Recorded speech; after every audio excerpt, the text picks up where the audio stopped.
All right, thank you, everyone. If everyone could take their seats, we're going to get started for our closing plenary for the day.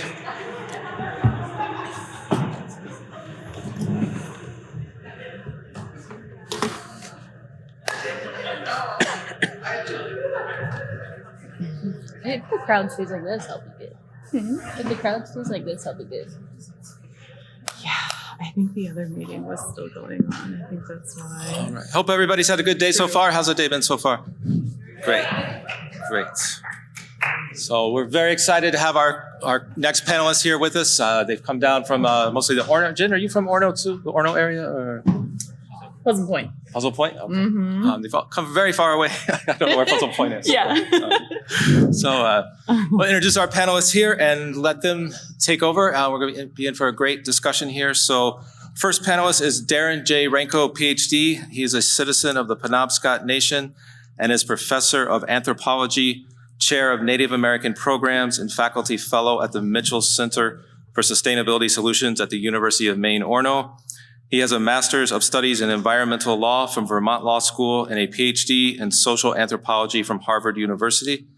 His research focuses on the ways in which Indigenous nations resist environmental destruction by using Indigenous science and diplomacies to protect their natural and cultural resources. He teaches classes on Indigenous intellectual property rights, research ethics, environmental justice, and tribal governance. As a citizen of the Penobscot Nation, he is particularly interested in how better research relationships can be made between universities, museums, Native and non-Native researchers, and Indigenous communities. And our second panelist is Jasmine Lamb. Jasmine is a member of the Passamaquoddy tribe at Pleasant Point and a current PhD student at the University of Maine, Orono in environmental and ecology sciences. Jasmine has worked in the space of environmental justice for Wabanaki communities since 2021 and helped found the Sabayeg Resilience Committee in 2022. Jasmine is currently the director of the Sabayeg Resilience Committee. The mission of the Sabayeg Resilience Committee is to advance energy sovereignty and climate resilience for members of the Passamaquoddy tribe at Pleasant Point through citizen action, enabling tribal members to live in more sustainable ways in accordance with our traditional values as Passamaquoddy people. Our next panelist is Genevieve Dowdy. Genevieve is a member of the Passamaquoddy tribe at Sabayeg. She grew up in Sabayeg and is raising her family there. Jen is currently the co-director of the Sabayeg Resilience Committee. Previously, she served in community-based positions spanning social services, behavioral and public health, and education roles. Jen holds a BA in developmental psychology, a Master of Social Work from the University of Maine, Orono, and is enrolled in graduate certificate program for public and nonprofit management. So that, I will turn it over to our panelists.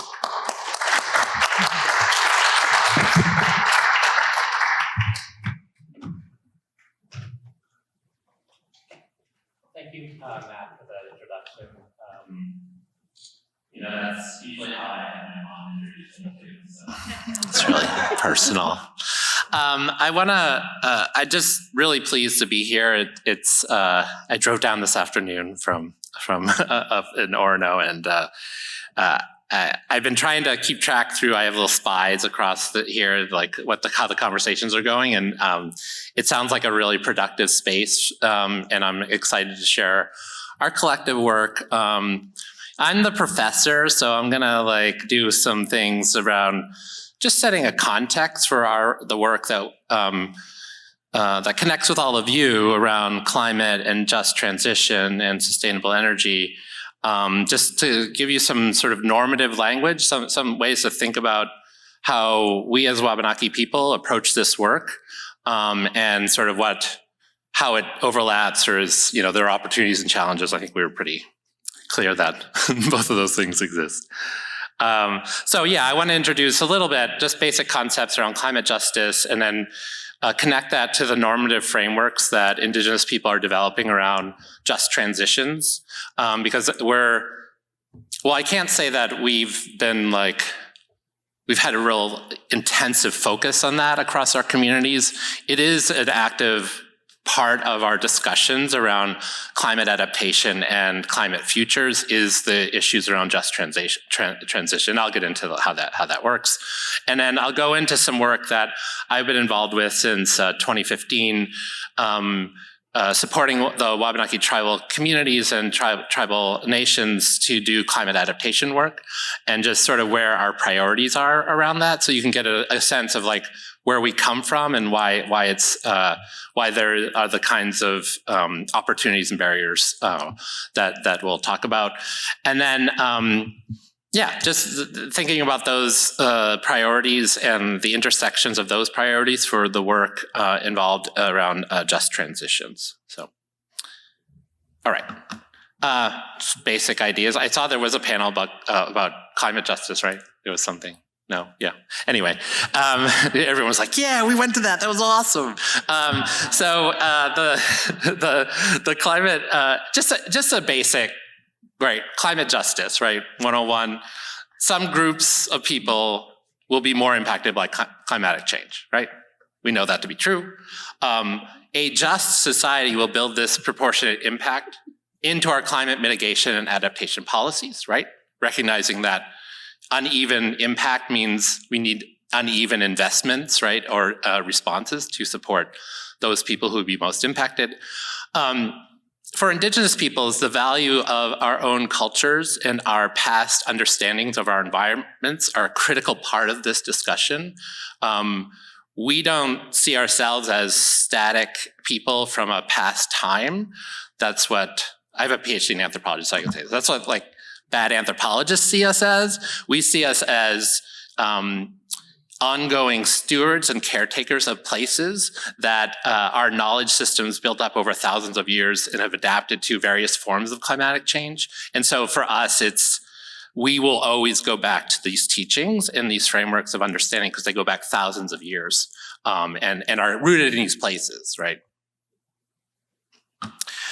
One thing I wanted to just look at in terms of, and I put this up around the wheel of vulnerability and the colonial legacies and colonial policies related to, you probably can't even see. Can anyone read that?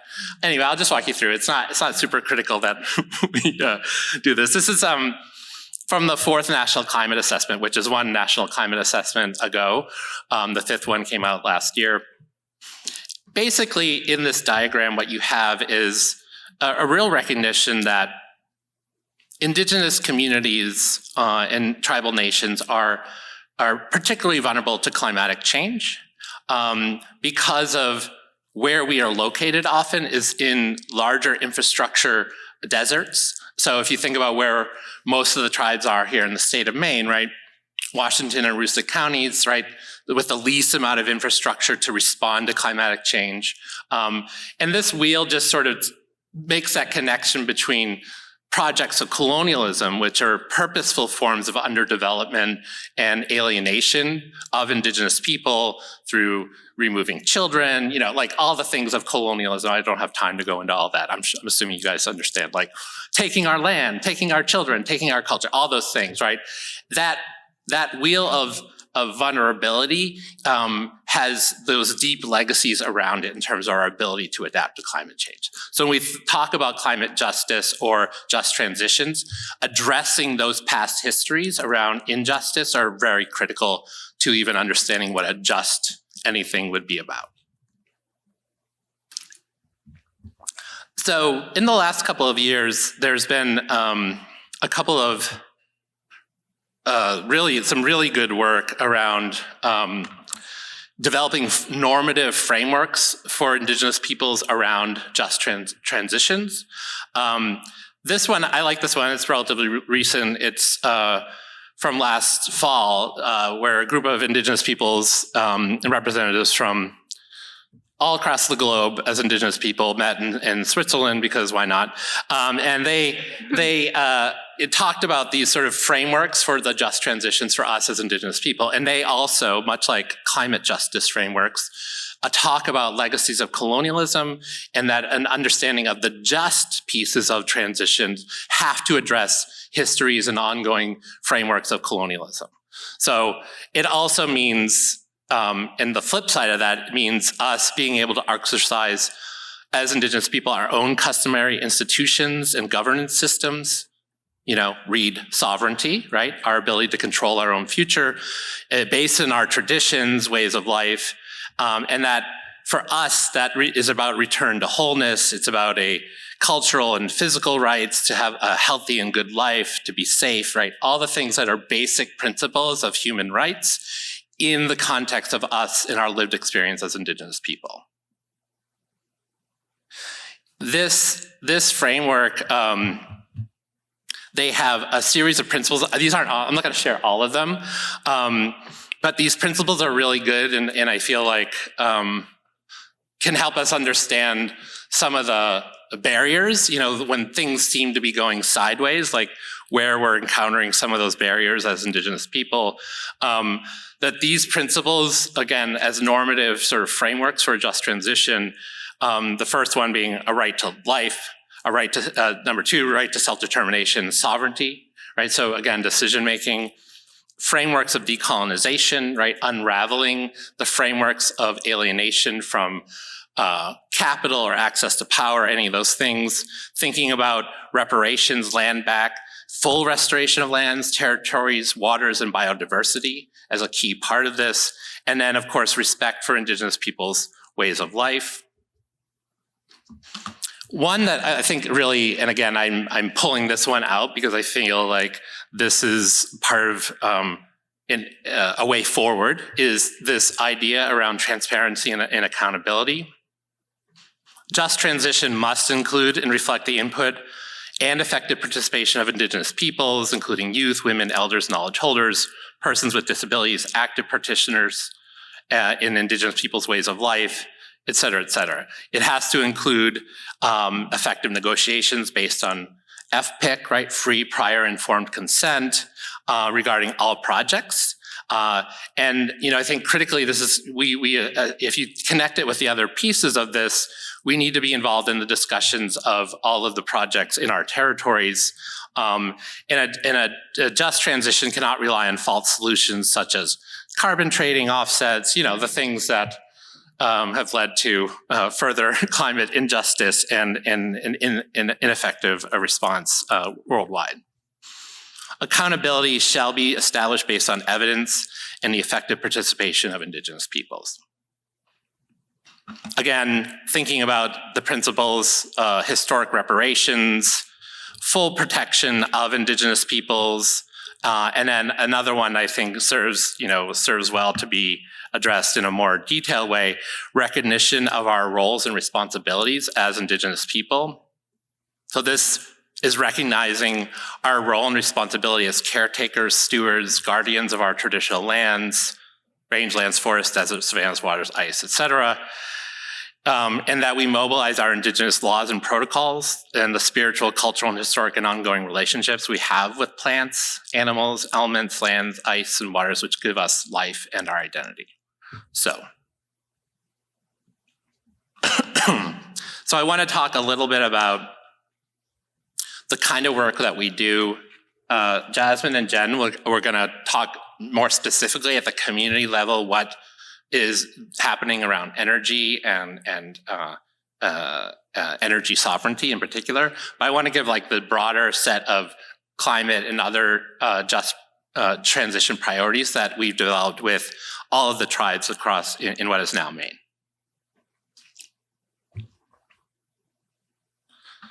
So this work starts with a grant from the Bureau of Indian Affairs to the Zabayek Environmental Department. And this work starts and that's from 2015, this work starts even before that on some level, where in 2012, for the first time, FEMA, in working with the tribal governments, all of our tribal governments in what is now Maine, established hazard mitigation plans related to climate for the very first time. So planning around climate change, planning around these sorts of things.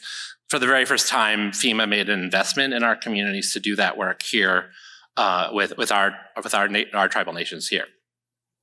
And it was very clear from that set of studies / planning that the Zabayek, Pleasant Point, Passamaquoddy tribe, because of its location near the water, it's literally called at the water's edge, right? That community is particularly threatened by sea level rise issues, as well as some other dynamics around increased precipitation, that sort of thing. So I think since then, and for a lot of other reasons, they have been a real leader. I mean, it's not an accident that the folks in this work, they're from this community as well, right? That they're very conscious of this ongoing set of challenges.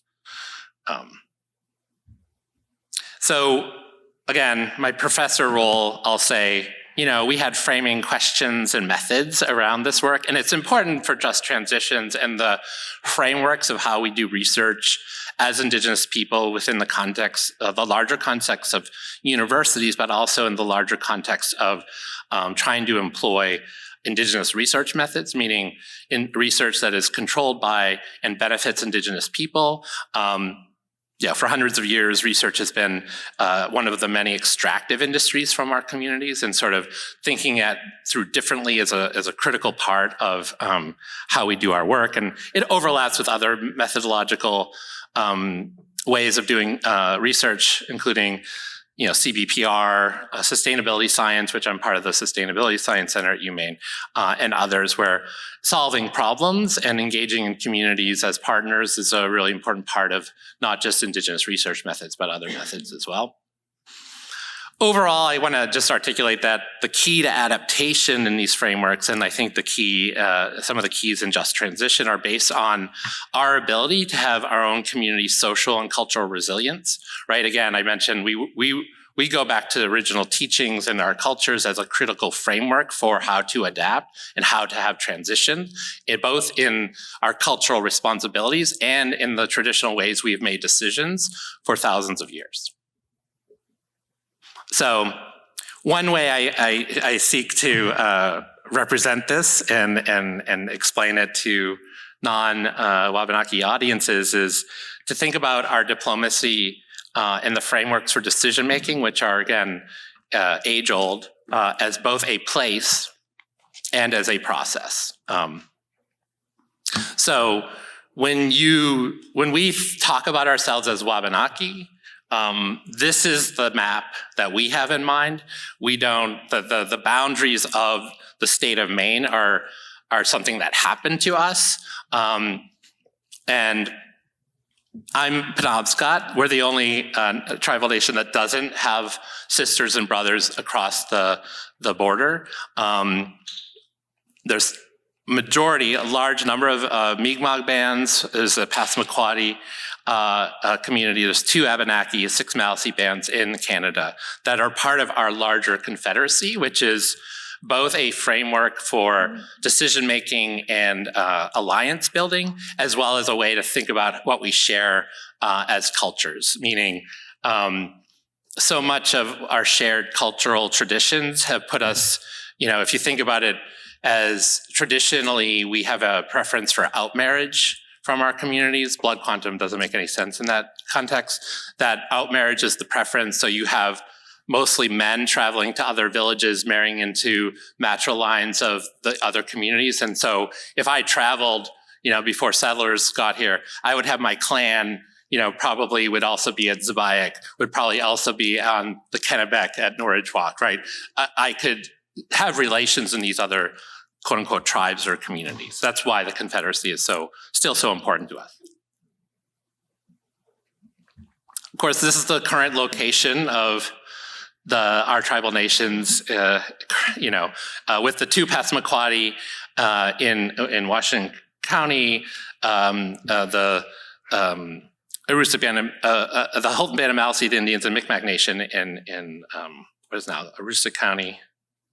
And then this is a somewhat ever-changing map. One of my other jobs is to be really involved in the land return movement, so we can talk about that maybe offline.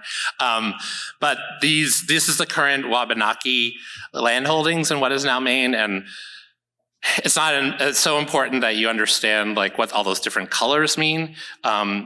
It is important to understand that a large percentage of those lands are lands we were able to purchase back and bring back into tribal holding because of a settlement act in 1980, which unwittingly to us also eroded our sovereignty in ways that we didn't anticipate. So when I talk about Wabanaki diplomacy as a process, you have to understand that when we have come together now for hundreds, if not thousands of years, we developed treaty relations with one another. And these relationships were first thought through in our traditional frameworks and stories. The first treaties we had were non-humans, right? So we had relations with our non-human relatives.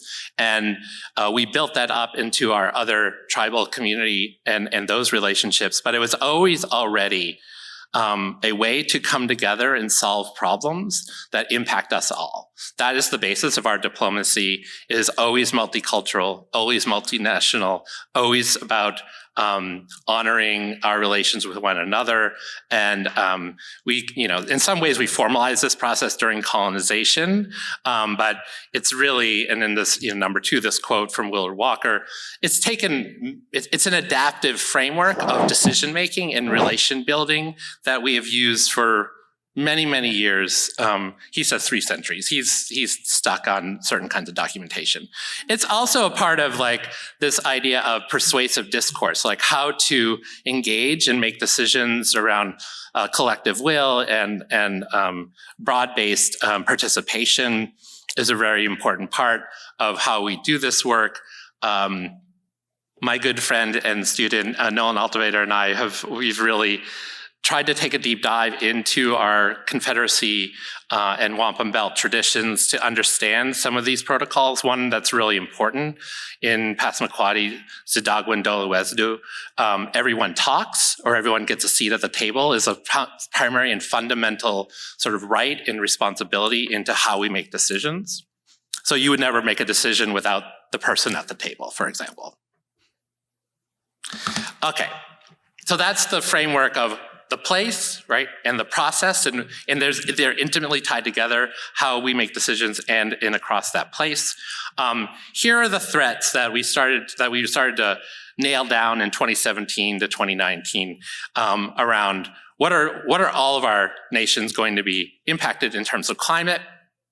And I know this isn't exactly just a climate conference, but I wanted to give you a sense of how we're understanding that. Obviously, temperature and degree days, there's this increase in winter ticks, which for our hunters, especially of moose, right, have really impacted, some springs, the calves, there's like a 90% death rate of the young moose in and across the region.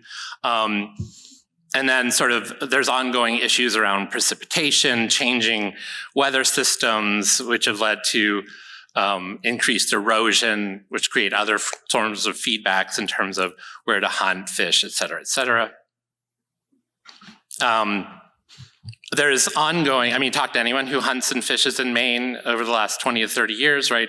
Changing access points, changing relations to those places. There's an increase in invasive species. We have a project related to the emerald ash borer, which attacks our basket tree, the wigbeak, the brown or black ash tree, and that is one of the ongoing legacies of climatic change, increased invasives. We also see this in the northern Maine climate transition zone, kind of different range of species for plants, insects, birds, trees. And if you play that out over the next 50 to 100 years, if the emerald ash borer doesn't kill the brown ash, black ash tree, the temperature changes are going to force that into Canada anyway, which is fine because it's our territory. But try to get the EAB taken care of as well.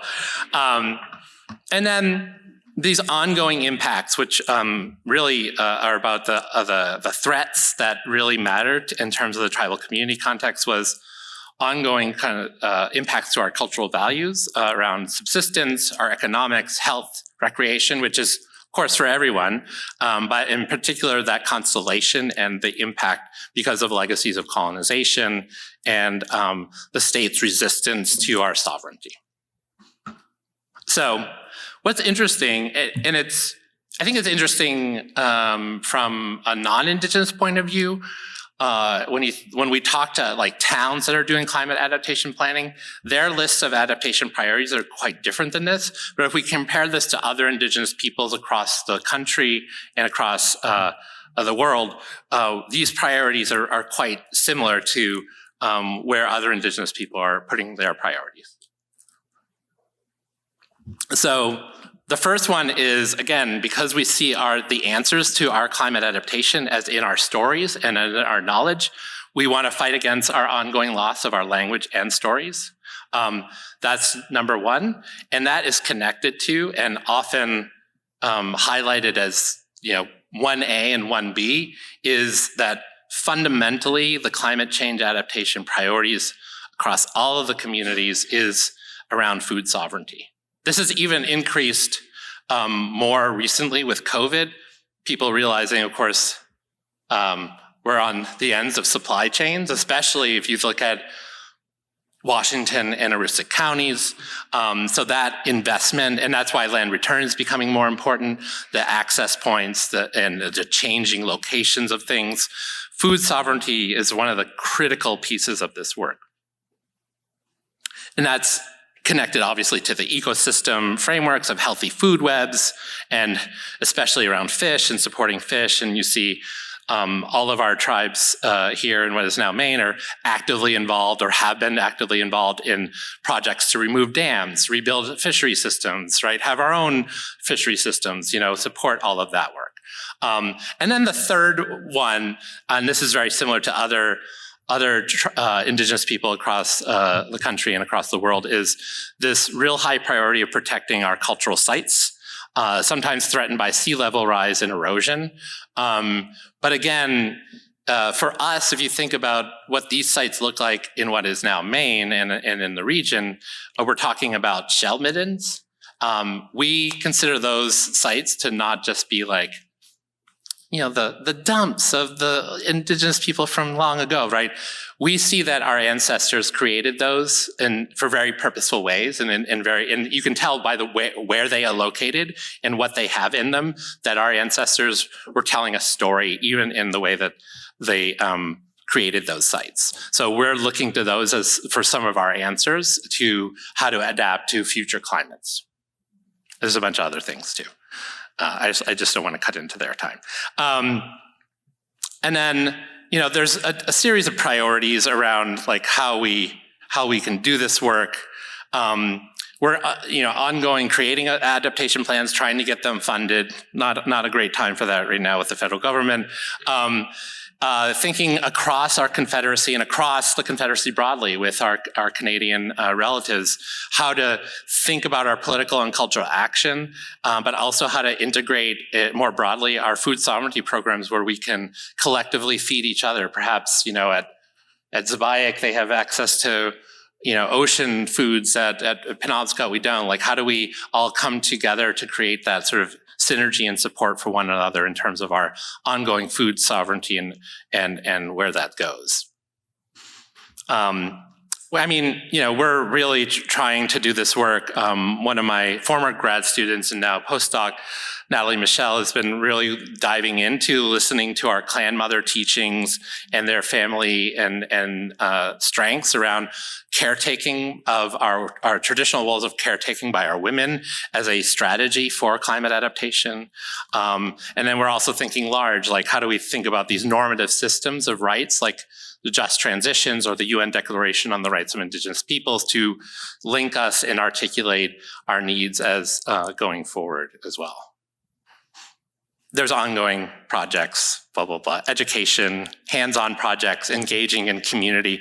Quite honestly, what Zebaiak Resilience does is kind of it builds out of activating the kinds of frameworks that, not that they were paying attention or needed to listen to any of us who are involved in this work, but they are following in the space of the hands-on, community-based, education-based, projects in community and making it count and work in the context of a tribal community. So, ongoing thought. See, I tried to make it like, it's just random. He just ended that way. No, they're doing this work in really profound and specific ways. My ongoing thoughts are, of course, I really want to and I'm happy to have discussions about the implications of a normative framework for just transitions as it relates to Indigenous people. I know there's tensions around things like Sears Island.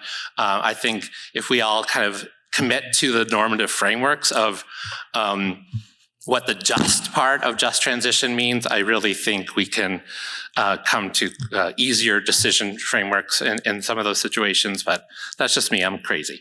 But that really that ongoing work and that to do this work collectively, we have to recognize, and this is just my little piece down at the bottom here, justice is not putting the onus of adaptation and giving up on Indigenous people. It's about a broader societal move. If just means justice, we need the broader framework of a collective response that addresses also past and ongoing harms. So that's where I'll end. Thank you, and I'll hand it over to Jasmine.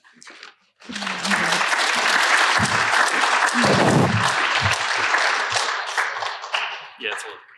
Okay. Oh, they're going to go together. Sorry. Yes. Hi, everyone. I'm Jasmine Lamb, and I think you already introduced me, but I'm a PhD student in environmental science at the University of Maine.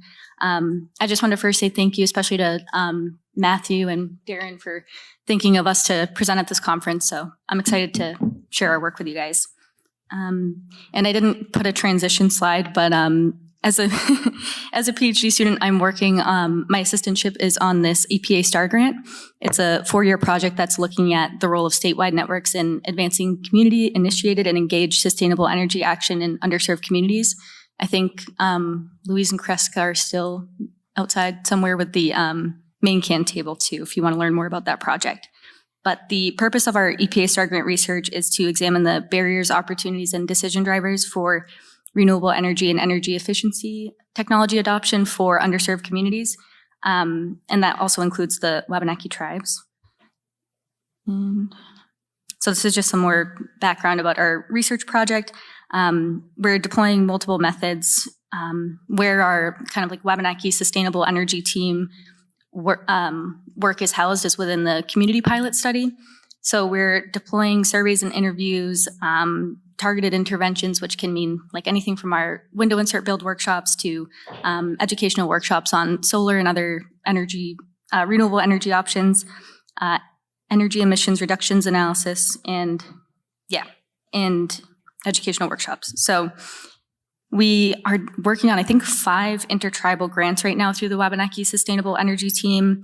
We actually just lost one of them yesterday. It was a EPA heat pump grant, which would have provided $1 million worth of heat pumps for tribal members. So unfortunately, we don't have that anymore. But we have worked on a few other projects for education for like community solar initiatives for all 5 tribes, and another grid resilience formula grant that we're working on, and a few different community action grants for weatherization, which Jen and I will explain later on more.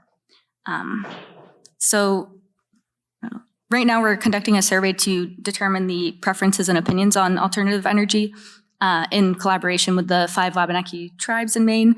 And on our Wabanaki Sustainable Energy Team, each tribal government designated representatives of the tribe that are working on renewable energy and energy efficiency projects.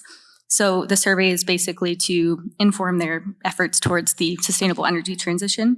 And this is just one of the sample questions that we have on our survey. Another part of the work that our research team has done in the past year has been assisting the Maine Climate Council in updating the Maine Climate Plan. And I actually tapped Darren in to help with this project as well.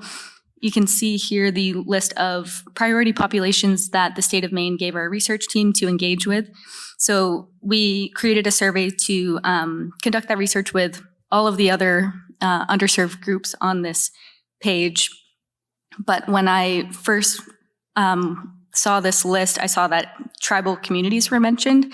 And then I immediately called Darren into the picture and a few other Wabanaki scholars at the University of Maine, because I was uncomfortable with the, just without the government to government engagement that, needs to be done in order to respect tribal sovereignty.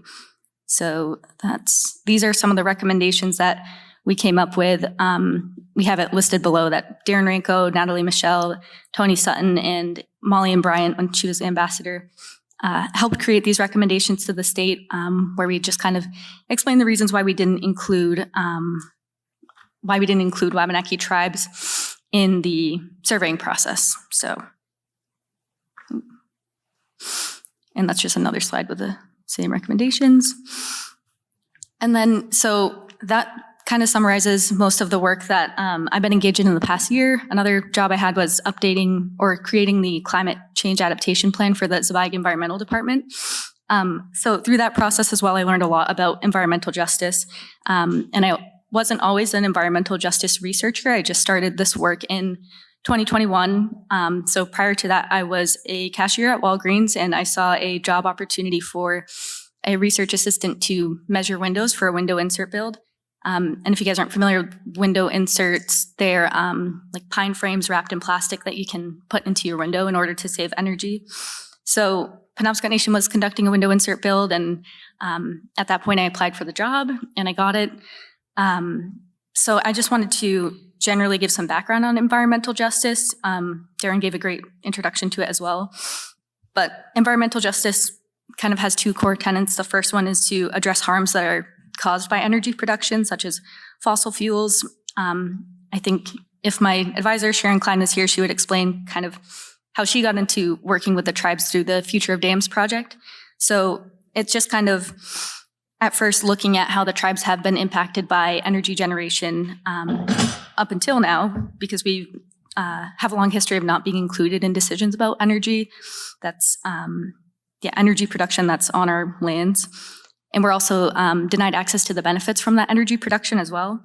So the first one is just kind of to address those negative harms caused by energy production. And then there's a few specific examples of that, like obviously the hydropower dams on the Penobscot River, and then the causeway in Pleasant Point, which was put there for the purpose of a tidal power project in 1920. A lot of people don't know that. And the Passamaquoddy Nation at Schoodic is also fighting against the nuclear power plant due to concerns about the environmental impact. So there are a lot of different ways that energy injustice has impacted our communities. And now part of this research is kind of to look at how can we advance energy equity and justice. And the second part of energy justice is increasing access to renewable energy and energy efficiency technology and the benefits they provide. So I think that's really related to a lot of the work that Jen and I are leading with the Zweig Resilience Committee, is just like our mission statement states, how can we address those significant barriers? I think the primary one is probably the cost of renewable energy and energy efficiency technology. But so how can we address those barriers in order to increase access to renewable energy and energy efficiency technology? And so that's a picture of the one on the left is the window insert build at Penobscot Nation that I was involved in 2021. And then on the right is the window insert build at Pleasant Point. So I just also wanted to give some background in general on climate change impacts to the electric grid and why that's going to be, why it's important for the tribe to pursue energy sovereignty, or I guess all 5 tribes. But so because our state is really reliant on fossil fuels for heating, that makes us very vulnerable to the impacts of climate change, where extreme heat events will impact any form of energy production that require large amounts of water for cooling or for power generation, such as hydropower. So I think it's very important for us to seek alternative ways to power our communities, especially in these difficult times with the situation with the federal government. So we kind of started out with window inserts, and one of our hypotheses is that window inserts can act as a catalyst for future energy sovereignty actions. So we had like kind of humble beginnings with that. And then this is after my job with the Penobscot Nation Window Insert Build, I started as a service provider assistant for the Community Resilience Partnership, where we entered 4 out of 5 tribes into the partnership to access funding for climate resilience. And through that process, we had community meetings in each tribal nation. And the Pleasant Point build had the following results, where people wanted to prioritize weatherizing buildings to save energy and money, install heat pumps for homes, and support and install renewable energy. From our surveying efforts, we also found that solar energy was the preferred method of energy production for tribal members. So sometimes I say, since then, those are the three things that have kind of run my life. So yeah, and then after this, another one of the priorities was to establish a committee of stakeholders in order to follow up on these priorities. So in 2022, I founded the Zabayag Resilience Committee. I think we have like 8 people on the committee. It kind of changes in time, but yeah, so that was kind of how it all started. And then last year, I think it was like July 2024, Jen started as co-director. So she's been leading some really incredible work for weatherization for homes, and I'll let her kind of explain more of that too. Excuse me. Oh my goodness. Well, that was a lot of information to take in. So let me introduce some of our community work. So the purpose of the Zabayag Resilience Committee is to start to look at some of those issues that our community is facing. And we're doing that in really focusing on citizen action and, goodness, sorry. I feel like we need to take like a collective breath. I am not generally a speaker, so you'll have to forgive me. But I can say a little bit more about the SRC is how we affectionately refer to it. And we have been gathering and meeting for, it feels like a long time. I think probably because a little bit of our hearts are all in this project. So that's what I would really like to stress, is that we are very much focused on our community and growing our community in a collective way that also, I guess, includes our culture and our practices. So one of the first projects that we did was the window insert build, and I think it's featured on here under Zabayag Weatherization, and you'll see one of our little helpers up there. We also have a project coordinator, and that's her son helping us this summer, and he did amazing. We've also really tried to partner with a lot of agencies or different organizations that are also holding a very similar community-based, I guess, thought process. And so Window Dressers is one of our partners. We've also partnered with College of the Atlantic, and they conducted home energy audits. And that was a service that they were able to do for 11 homes in our community. We kind of did a pilot project this past summer, and they were amazing. They produced these like 25-page reports for families to be able to look at, how they can make improvements, even small improvements like changing out some of their, light bulbs, or, wrapping up the, sorry, I'm so nervous. Pipe insulation.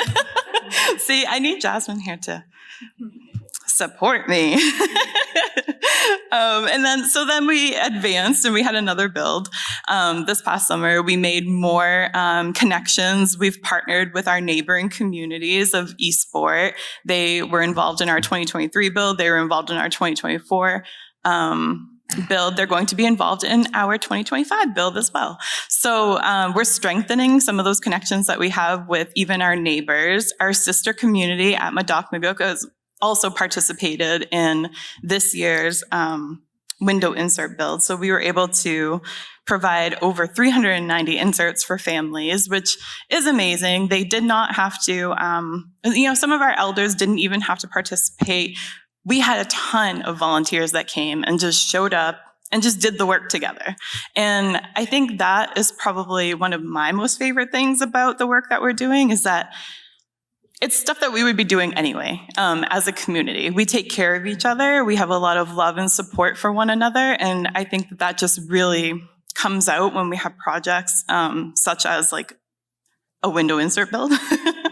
So, we're really stressing that work. And then, of course, education and community involvement, engagement. The last picture is of our health fair that we hold every summer. And we had a ton of participation there as well.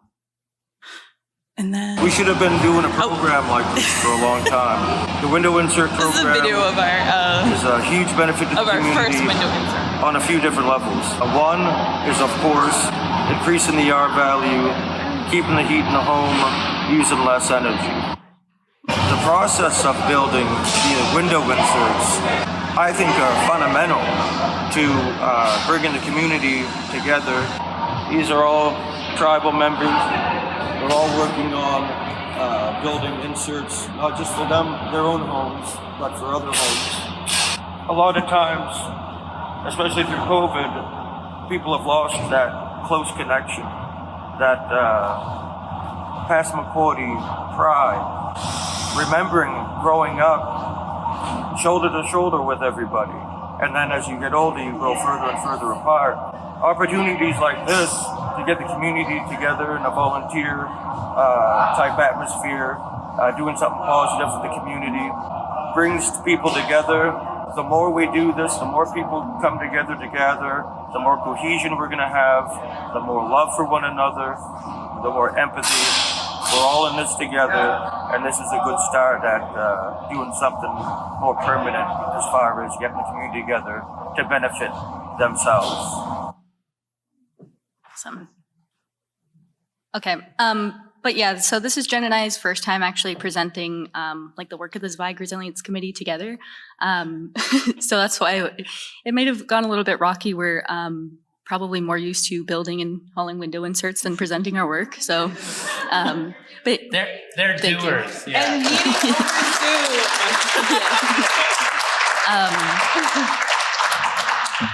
But yeah, I'm really excited that we, had the opportunity to present our work. I think this will be the first of many. We also have some more information on our website, which Jen and I just did like 2 weeks ago. So yeah, thank you guys.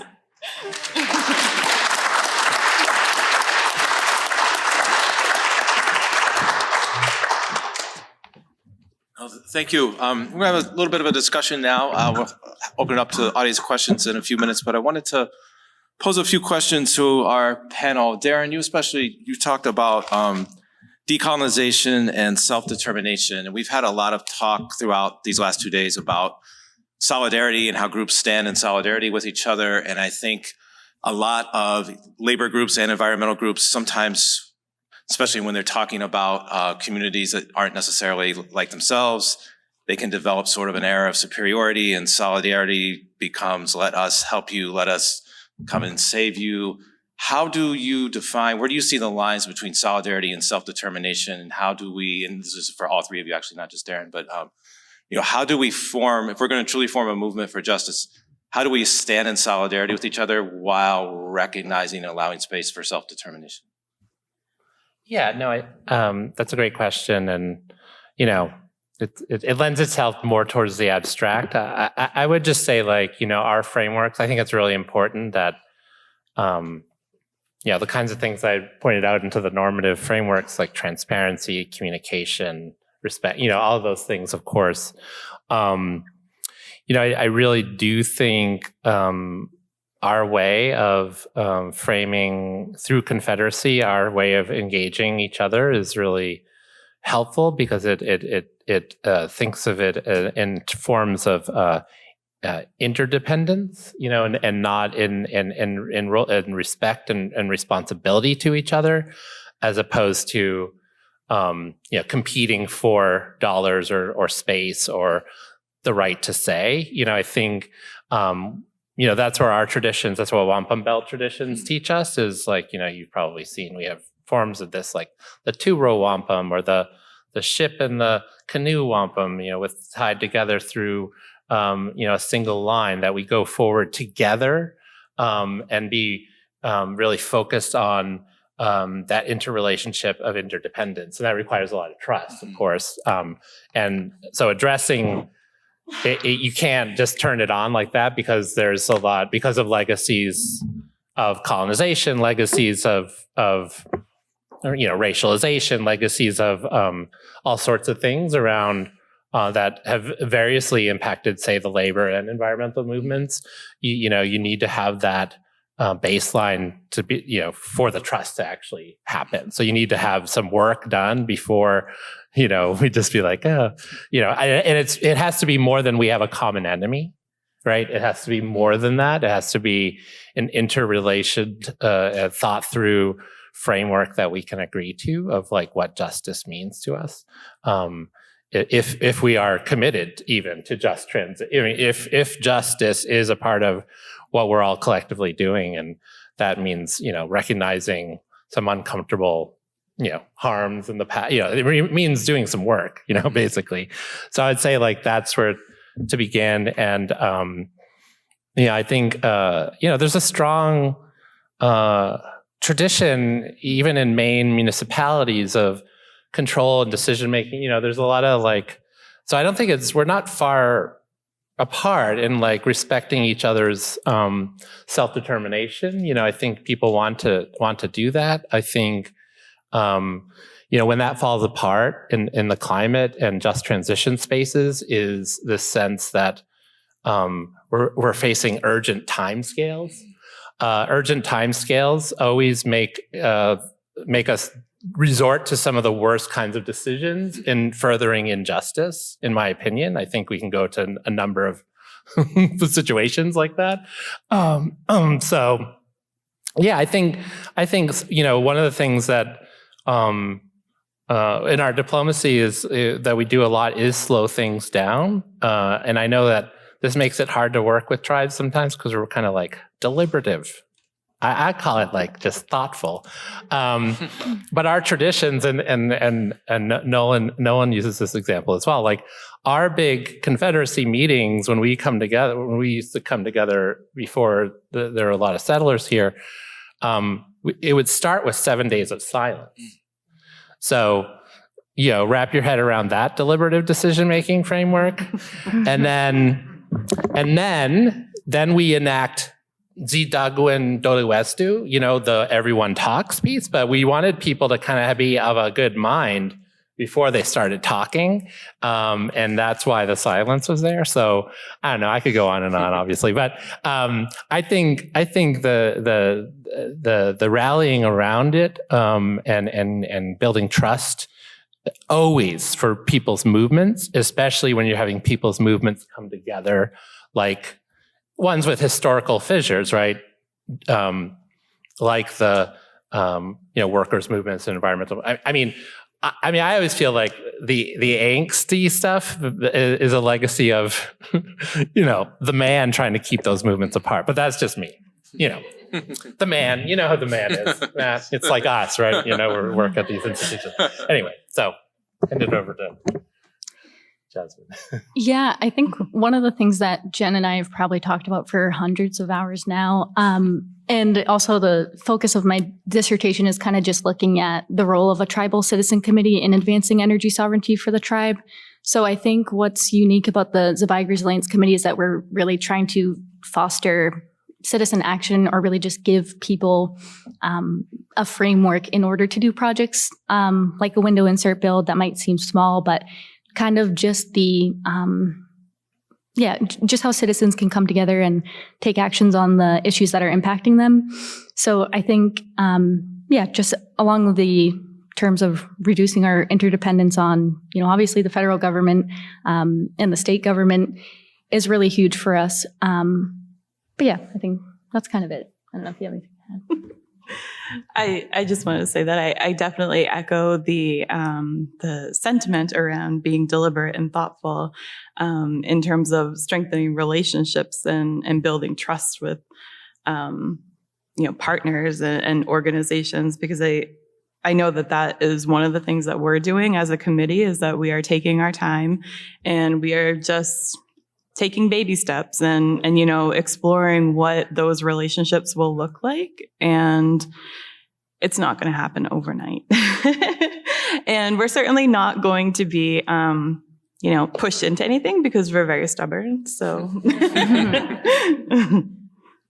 just takes time. Great, thanks. And you've all mentioned sovereignty. You all mentioned it right now, and it was all in your presentations. And I think we have a lot of people here who are not necessarily from Maine. And I know, especially in the last year, the state legislature, tribal sovereignty has been an issue that's been in the news. And I wonder if you could just take a moment to just explain, when you say tribal sovereignty, exactly what that means. And when you talk about how you need to work with the state government, and you talk about building trust, how do you approach work with a body like a state government that is potentially saying they want to work with you, but also not fully recognizing that sovereignty? Could you delve into those dynamics a little bit? Okay. So, right. Tribal sovereignty means never having to say you're sorry. Oh no, that's love.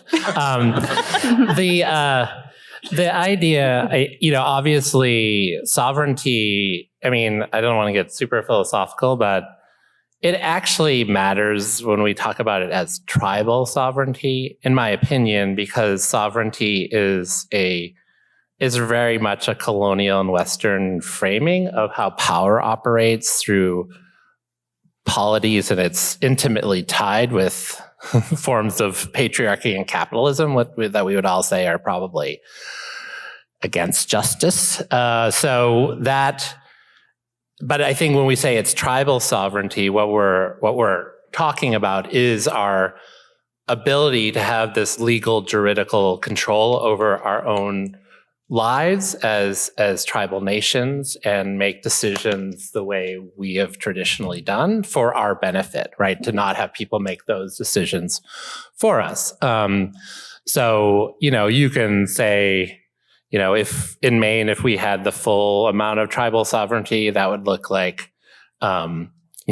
similar sovereignty, in some ways less than, in some ways more than what the state has. It's still in the normative function of tribal sovereignty in the context of the United States through the legal frameworks. It is, still under the federal system, but equal to, in many ways, the state frameworks of sovereigns, and anyone who goes to law school is taught that there are these three sovereigns: the state, federal, and tribal entities. That's recognized through the Constitution and through common law. So, I think we tend to get caught up, I think, in the discussions with the state. What we've been pursuing as Wabanaki tribes and tribal nations is getting a full recognition of that federal context of our sovereignty. This is a particular, and that would allow for the forms of legal and juridical control that would serve our communities for our culture, right? So it means setting our own standards or regulations around water quality, or it's in the service, again, of our caretaking responsibilities as Wabanaki people. It's not in the service of having control for its own sake. That's not our teaching. It is. So the fact that we don't have a fully recognized form of tribal sovereignty, our responsibility doesn't go away. Like, my tribe continues to fight, their tribe continues to fight for our ways of life, and with this quote unquote diminished part of it. But I think it's a really, to me, I don't get the resistance to it fully. And we could talk about that, what the psyche of people who are resisting our ability to control our own destinies, and what's in it for them beyond just the power to say no to us. Although I will say, as a university professor and someone who runs our native programs at the University of Maine, I do try to get bureaucrats to say yes to things that they want to say no to. So I guess I'm in the negotiation tactics around that. But I would just, I think it's the fundamental rights of dictating your own future, and to me, that's what sovereignty is. Yeah, I think for anyone who hasn't read it, there's a really great article by Joseph Kalt about how the state's refusal to recognize Wabanaki sovereignty has just caused a lot of economic disadvantages for Wabanaki communities. So I think that's a big part of what we're trying to do with the Zabaigue Resilience Committee, just by doing things like providing free weatherization, like free window inserts and free energy audits and energy coaching for homes, is kind of to address that disparity. So I think, yeah, it's really important context. And when I've had the opportunity to go travel the United States and meet people from other tribes, they're just kind of appalled by the situation we're in, where we're the only, out of the 574 federally recognized tribes in the United States, we're the only 4 that can't access any federal Indian laws. So that's, I don't know if I could list some off, but yeah, there's a bunch. I mean, one of them is the Stafford Act, which is about emergency funding around disaster relief. I mean, there's a bunch of ones that are related to the work of climate response, as well as a whole host of other laws embedded in contracting law around our ability to have economic supports within our own communities. And CALT makes a big deal out of those ones too. Yeah, it's a really great article if you guys haven't read it. But just in general, I think we've kind of had a big focus on energy sovereignty because of those challenges that tribal members have with the low income rates, and then also in Washington County, the location of the tribe just being super remote and there's not much access to educational opportunities or professional opportunities. So I think a lot of the work we're doing around energy sovereignty is really important to me, even just like thinking about I think when COVID happened, we all saw that things can change very quickly. And if there were to be a disaster or something that wiped out the power grid, it's kind of clear that the tribes would probably be the last priority to the state because it's kind of how they've treated us. So just thinking about how can we reduce our interdependence on the state or the federal government in order to have energy sovereignty and protect our most vulnerable tribal members for power outages, or even just reducing costs for people in their homes. Mm. Oh my.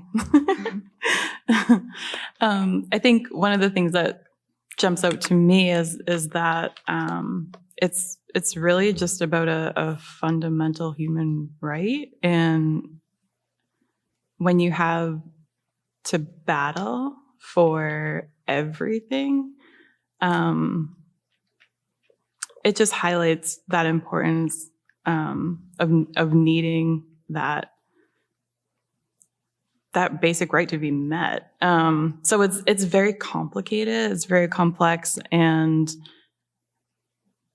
I don't know. I think when I think about sovereignty, one of the things that just as a human is that I'm just tired of having to fight like that all the time. Because it's not just around this policy, that policy, or, this guideline or that guideline. It's everything, every day. And to me, that is what it's like to not have sovereignty. And I think that's probably the best way I can describe it. Right, thanks. I think at this time we could open it up. Any questions, comments from the audience? We'd love to engage in a nice discussion. So, You want them to come up to these things or no? Oh, she's going to bring it back to you.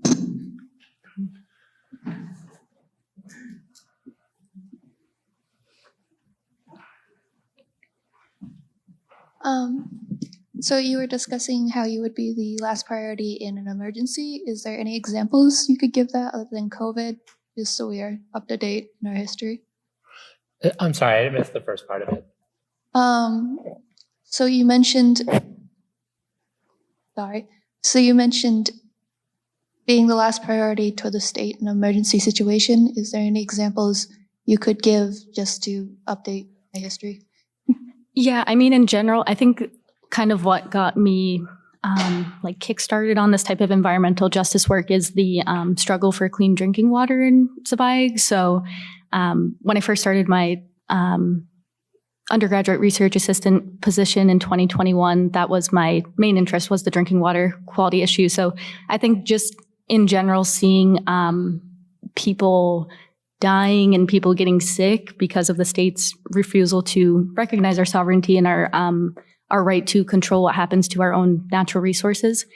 I think that's a big motivating factor for me to continue doing this work because, we kind of have to help ourselves and help our other community members. But I think, and then all of the other examples as well with environmental justice, like the dams on the Penobscot River, the impacts that's had to the fish in the river and causing mercury contamination. So just kind of seeing over and over again that the state doesn't really value our right to be healthy and live long lives. But I think that's a main example.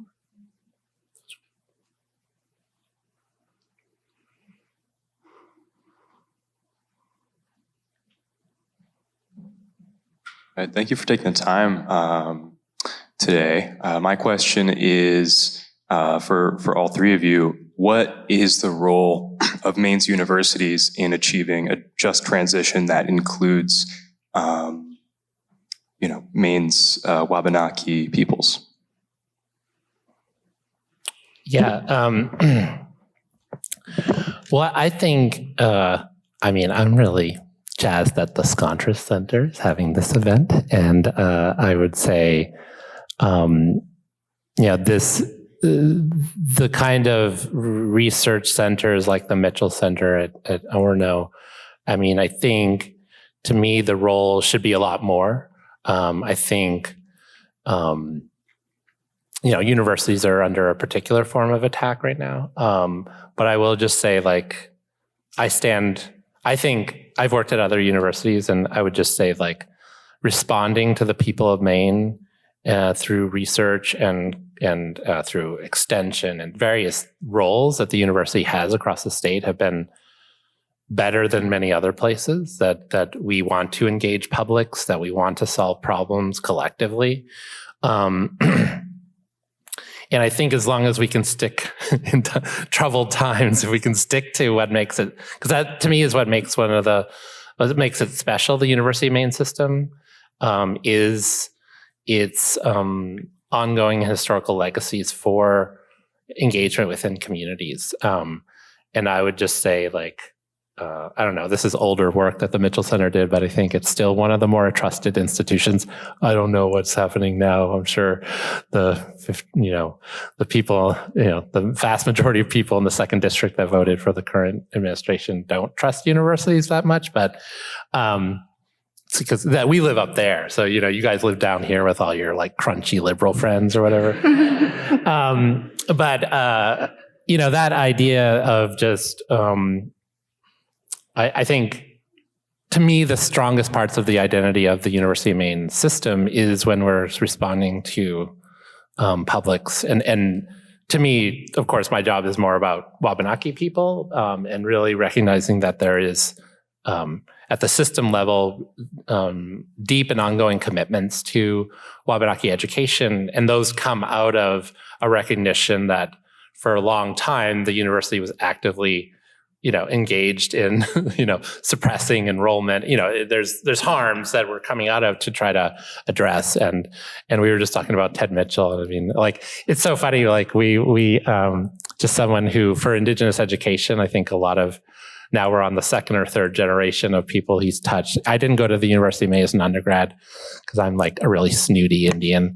I went to an Ivy League school, but that said, all my brothers went to the University of Maine, but Ted came to our home to tell my parents how to get their kids to apply to college. And, I think this legacy of people doing that work and the education, and then now we really have a focus on Indigenous research. I'm hopeful, and I recognize that we're in constant budget crises and under attack as well. So that's probably not a very satisfying answer, but I want it to be articulated more. I guess it would be what I would say. I know that in terms of investments at the Board of Trustees level, we're trying to be what is our ethical framing as the university system around, disinvesting. There's ongoing debates around that. I think we should, if I were in charge, which I'm not, I think this is an area of bold action that we could actually lead on. So it's in our DNA. I think people start to get overthink the notions of we don't want to piss people off or we don't want to be too far over our skis. But I think universities making decisive kind of commitments to the well-being of the entire state into the future generations that doesn't seem risky to me. It seems like a no-brainer, but again, I'm not in charge. Yeah, I don't really know anything about USM, but I know, I think the obvious answer is that the University of Maine is a land grant institution. So, they kind of have I would think they would have a responsibility to support this type of work for Wabanaki scholars, which I found it to be a very supportive environment for that. But yeah, I think in general, I've been really privileged to have my advisor, Dr. Sharon Klein at the University of Maine, just kind of having those types of people within the universities that are willing to not speak for you, but just give you the opportunity to come into that space. I think Darren was talking about Ted Mitchell as well. And I think since I was a child, my parents have kind of indoctrinated me into going into higher education. It was never really a question of if I was going to go to college. I think some of that probably came from Ted Mitchell as well, and just our family values. But yeah, I definitely think that the University of Maine has done a pretty good job at supporting Wabanaki scholars. I don't know anything about USM, but yeah, they definitely have a responsibility there. I think too, just from a very literal, being able to see something is the place names at the university. I have the most experience at UMaine. That's where I went to school. But also they have, student groups for Wabanaki students. I know that's kind of new, I think, because I don't really remember that when I went to the university, but I also was a commuter student, so I wasn't on campus a lot, except for when I had to be. But I just think that even that representation and that being able to see that on campus is comforting as a student. Even though I think, we can make improvements in many ways, I think that that's a good, it's heading in the right direction.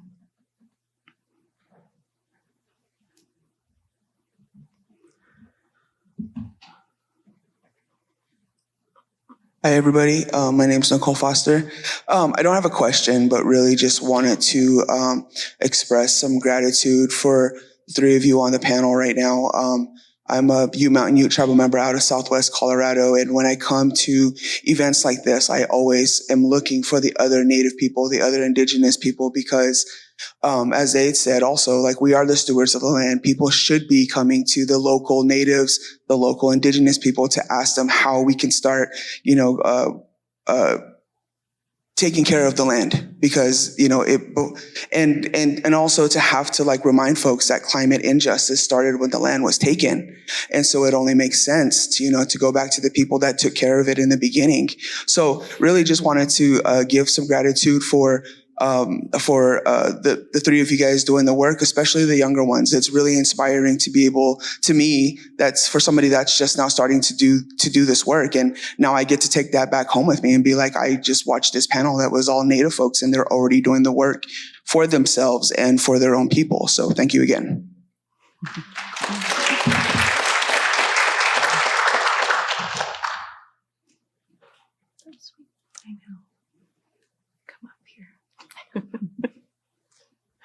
Thanks, you guys. That was really useful and amazing. I think it's safe to say that everybody in this room would like to be part of the solution.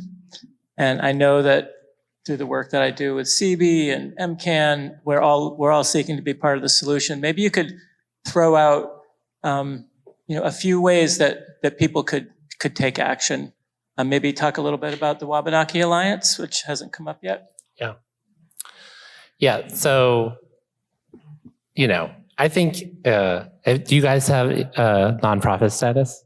Symbiotic Resilience? Well, No. we're fiscally sponsored by one. Fiscally sponsored by? SCEC. Oh, okay.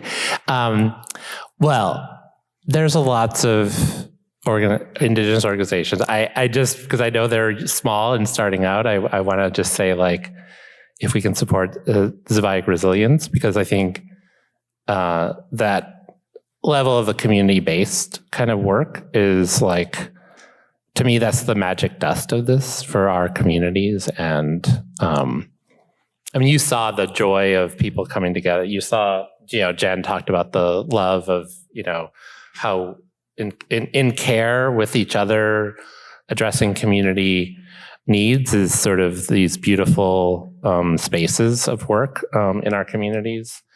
I think, I mean, there are bigger organizations. So you mentioned Wabanaki Alliance. I think that's very critical space to be up to date on our ongoing sort of legislative and other kinds of political and legal issues that we face.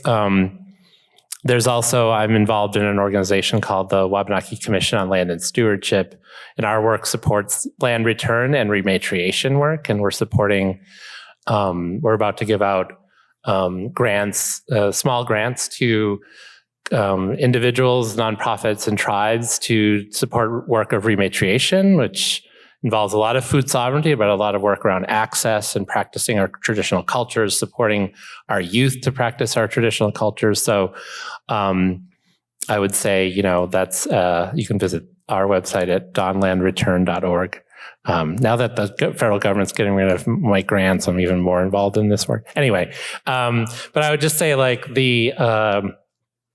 I think those are major organizations. I'm sure I'm forgetting some, but there's a real emergent space for internet. All around the world, Indigenous people have become, I think, the core leaders of climate justice movements and the frameworks of conservation that are sustainable around the world. And it's not an accident. But it also reflects the fact that there was a time when that wasn't the case, and that organizations, settler and colonial and other kinds of organizations that aren't Indigenous have started to recognize the importance of Indigenous leadership. And I think that's what's reflected in a lot of the work locally here in terms of our work around land return and the Wabanaki Alliance, and then recognizing that, just all sorts of organizations that seem to be really suspicious or even testifying against things like our tribal sovereignty are now big supporters of it because they did the work. They're like, oh, I guess I didn't understand fully why this is important and why, if you read the CULT report that Jasmine pointed out, supporting tribal sovereignty actually means supporting communities in our two poorest counties, and if they flourish, those counties would also flourish. I mean, there's great statistics in that study saying Maine resisting tribal sovereignty is harming some of the poorest non-Indigenous people in the state by not allowing progress and economic development in and around tribal communities. So, yeah. Yeah, I think relationship building is a really big part of this work. And to be honest, we just having connections with a lot of different organizations like the University of Maine and the Zibayag Environmental Department, and just other citizen groups as well, even just non-tribal groups. I think those type of connections and relationship building are really huge for us. On our website, we also have somewhere you guys can donate if anyone wants to do that. But we are a very small organization, so I think we do depend a lot on those partnerships that we have. And like Darren said, it's really boots on the ground work for us. So during the window insert build, Jen and I and Samara, and we carried a lot of window inserts around. It was extremely exhausting. So come to the window insert build. There's I think that's the other thing I really like about the Zibayag Resilience Committee is that it's kind of if you think about it theoretically, making an actual change in your community towards energy sovereignty or just addressing these issues that impact the community, it seems almost like an impossible task. But when you can just go to the community building and, help build window inserts for elderly people in the community or vulnerable community members, that's kind of why our research looks at window insert builds as a catalyst for more energy action. So I think there's a lot of yeah, there's a lot of different ways people can help support, but the relationship building is definitely a big part of that. For sure. And I think too, one of the things that really jumps out to me when you say, what can we do? And one of the things is, I think, education and learning more about the nations. I've been working with the Department of Education on working on Wabanaki studies and integrating that into our schools in Maine. And because I guess I didn't realize that a lot of communities, a lot of schools, a lot of students, just a lot of people in general, they don't really know anything about the nations, which is, sometimes I don't understand. Like it's almost like we're only related in history or something, it's only, that's all that people can kind of grasp is that it's like this historical sort of context when in fact it obviously is not, or we wouldn't be sitting here right now. So I think, learning and taking time to kind of absorb some of the information that you do have access to is also helpful. And then, slowly progressing and building up those relationships is also a very good way to begin that.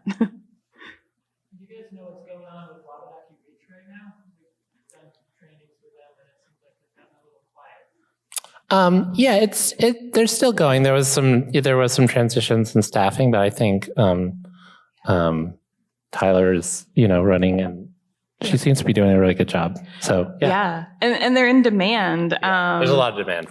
They so they're kind of booked. Like I think that's a part of it is that you have to take initiative a little bit to kind of do what you can with what's available. I know that there's a lot on the Wabanaki Studies site on the Department of Education. Yeah.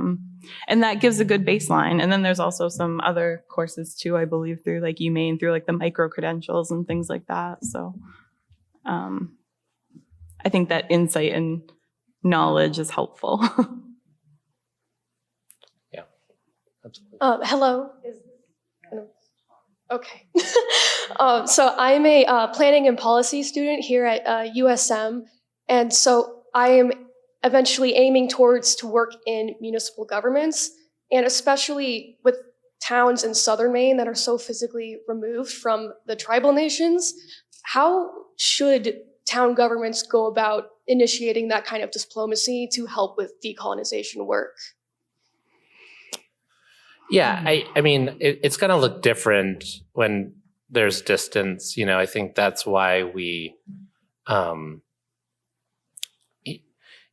relationship is very important to us. So, when I think about the Wabanaki Commission on Land and Stewardship, we work with organizations all across the state. But of course, and this is in terms of land return and land access, but the organizations closer by, and I'm thinking about Maine Coast Heritage Trust, right, has lots of lands near your community, and TNC and others have properties across the state, but they're huge supporters of our work in southern Maine, where it's not as clear like direct action kind of work, but I think what they're able to do is create relations and bonds of solidarity around,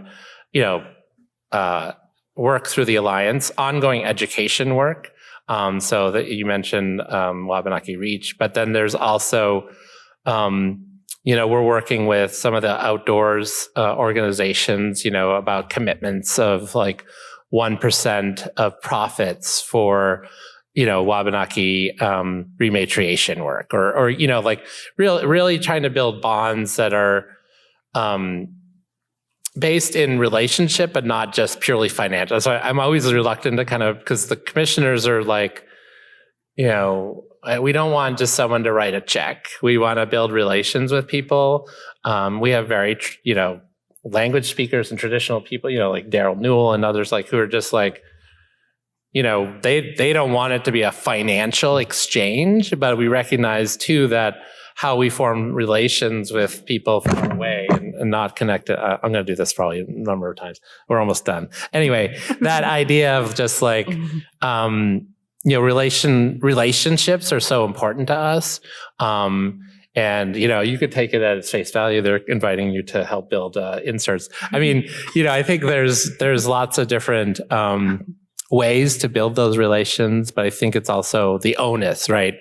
Whose work is it? And how do we find that those relations going forward is, really something important to think about. But yeah, I would just say like there's ways to participate from afar in building the solidarity, pieces of this. So I think we have time for one more question. I saw Chris's hand in the back.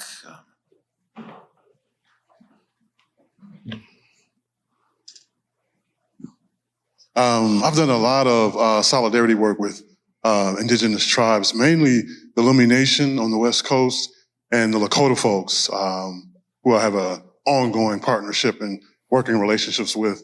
Let me ask you this, and I think I've talked with those tribal nations just the same. Who are your best partnerships with? And if I might ask, why are those partnerships working and lasting? You want me to go first? I think I kind of have two answers. I think it was kind of hard to explain all of the different work that I'm involved in, but through my assistantship, where we do a lot of intertribal organizing with our Wabanaki Sustainable Energy team, I think it's been really incredible to connect with the other tribes and pool resources where we can. So the window insert build we did with Indian Township wasn't a good example of that, and our other 5 intertribal grants. So I think like our biggest partners are the other tribes, and also like you mentioned, tribes across the nation. Just kind of seeing what they've done and what's possible for them is really inspiring, and I think helps make things feel more realistic for people too. But on our website, I think we have like 30 different partnerships listed that are important to us, and there's more that we're missing. But yeah, I think the other tribes are probably our biggest partner. Yeah, we're a small organization, so we're still working in that phase of like developing relationships. We have a really solid, a solid baseline, I guess, with, a couple of organizations. And I think one of the things that works well for us within those relationships is just, the time that we've taken to be in a space together, even if it's over Zoom, just really taking the time to get to know one another and to really understand where each side is kind of coming from. I mean, not that we're, opponents or anything, but just that we're, literally in different spaces and I guess kind of harvesting that relationship. So I think that really is one of the biggest things is that we have to trust one another, and we just have to be able to feel safe with one another. And I think naturally we feel safest with other Indigenous folks. So I will add to that. I mean, I totally agree. I think it always feels best.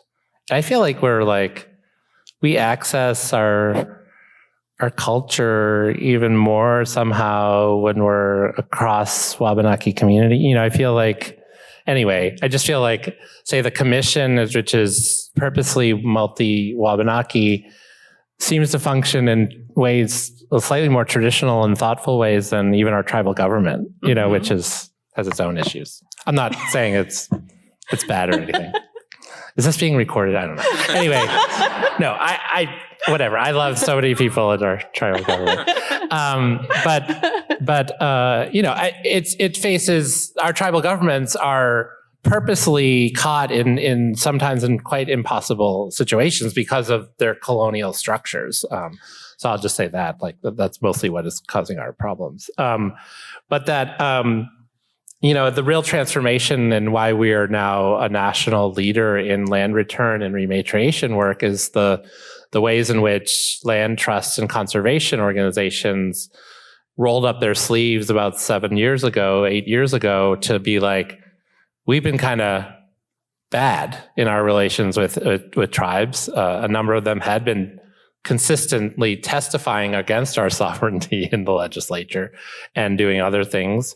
I think that started to break down with the Penobscot River Restoration Project, where, with dam removal and some of the key partners in the land trust community there, but also the various forms of transformations across the state that were led by Wabanaki women in particular, our truth and reconciliation process, other forms of partnership building related to environmental activism. So I'm thinking of, like people who've been involved in Sunlight Media, Maria Gerard and Don Neptune Adams and Sherry Mitchell, people who, our women are just incredibly strong and are frame up our collective organizing in ways that are we're benefiting from so much now based on the last 20 years of their work. I think it's been mostly our women who've been doing that in amazing ways. So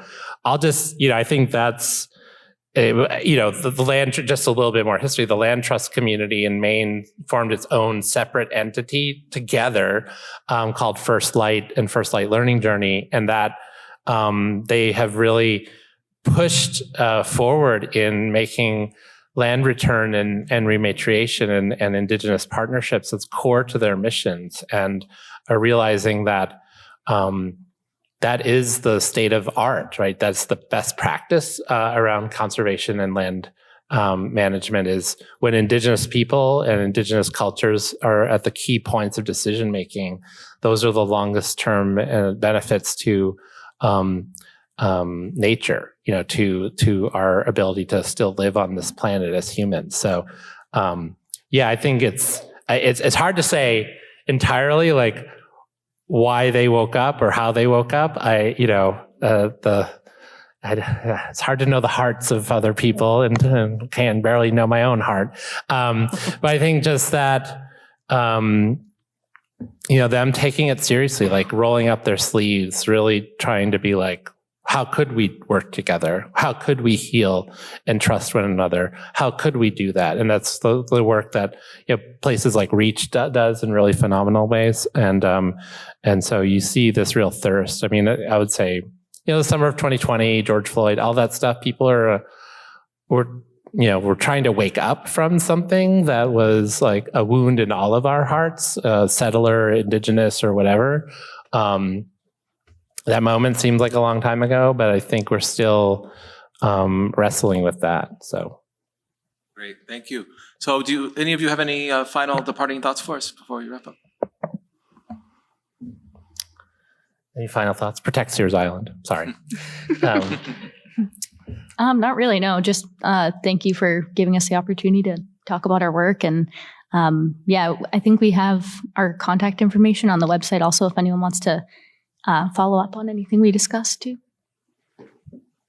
Great. And before we send off, I hate to do this because it kills the vibe, but I do need to make it a logistical announcement. Tomorrow morning and throughout the day, tomorrow's going to be a little different than the last 2 days because there's a competing event in this space. So tomorrow, our registration desk will be up on the second floor where lunch was today. We'll have breakfast in that space from 7:30 to 8:30. And all of our plenaries tomorrow will be over in Luther Bonney Hall, which is where the AI session was today. It'll be in that building, and we'll make sure there's plenty of good signage and people showing you where to go. But all of the plenaries will be in Luther Bonney. All of the breakouts will still be in this building and the classrooms upstairs. So just be aware it'll be a little different. And when you get here, it'll be a little different setup than you've seen the last 2 days. So with that, let's give a big round of applause for our guests.